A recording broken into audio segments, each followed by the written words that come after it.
So the three lures that I'm never going to leave home without bucktail, soft plastic, and surface plug, either a bottle pop or a spook.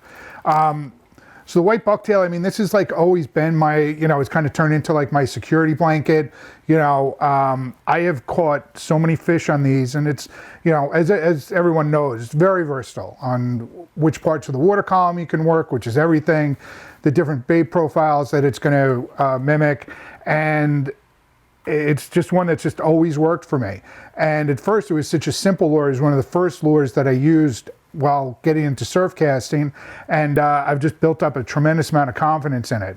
So all throughout the season versus other, plugs lures that, are good for the spring or good for the fall, this one's straight through. Typically my fish finder, definitely a fish finder for me.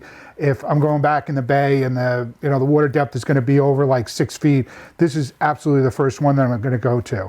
I have the curly tail on this one. I tend to use the fat cow eel jig, sometimes the split tail on it, but this one in the spring I've always kind of had good luck with, and it's just a real dependable one. So in the ocean I'm usually at like 1.5, 2 ounces on a really rough day, all the way down to half, 3/4 of an ounce, in those kind of back bay areas in the spring, and also the fall. And it is crazy. You get into that, elephants eat peanuts, and not that I have, my biggest fish so far to date is about 37 inches. I have not gotten a 40, 50 pound cow, but I know there's plenty of guys around that have caught, big 40, 50 pound fish on bucktails just this size, sometimes even smaller. Over to the soft plastics, everyone seems to, in the fall with the sand eels, which unfortunately didn't really have that great a run with this past season, that, it's all soft plastics in the fall. I really like them in the spring. This is a new one that's coming out from Fat Cow Fishing that'll be available this spring. It has that whiptail, which typically I've used like a white bass assassin. For some reason, this type of tail in the spring has worked a lot better for me.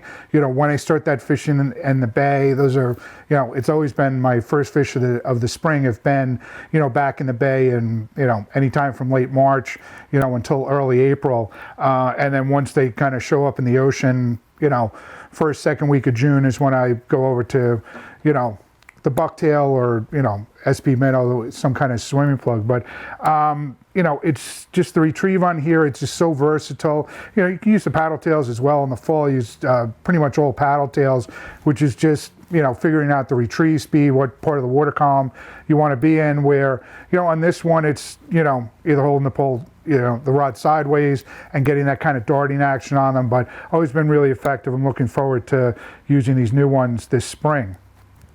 The third one, I really couldn't, like a Sophie's Choice type of thing of which topwater plug. I've always been kind of, my favorite has been any kind of bottle pop. This is the Super Strike Little Neck, and I like the Green Eye, which is the floating one, the lightest one. Always had a lot of luck with this. Also a spring one, not as much, even though I've caught bass on it in the back bay, but typically that first, second week of May when a lot of the blues show up, these have been great. Even though I got to change out, these hooks are a little rusty, but that single hook in the back makes life so much easier, when you are into the blues. So I found this very effective. Another kind of, in 2 to 3 feet of water in the back bay in the spring when it's, maybe the bite either hasn't come together yet or has been a little bit spotty. I tend to find that, that the bottle pop will tend to, really kind of raise some fish if they are in there. Now, I also brought along in that same category, this is Head & Spook, and this is the Chug & Spook, which you can see it has like a little bit of a, concave in here. Out of the box, they don't come with the split ring. I had that put on because I use tactical angler's clips, so a little tough to get that clip on there. But this one has a rattle. It throws a little bit of water.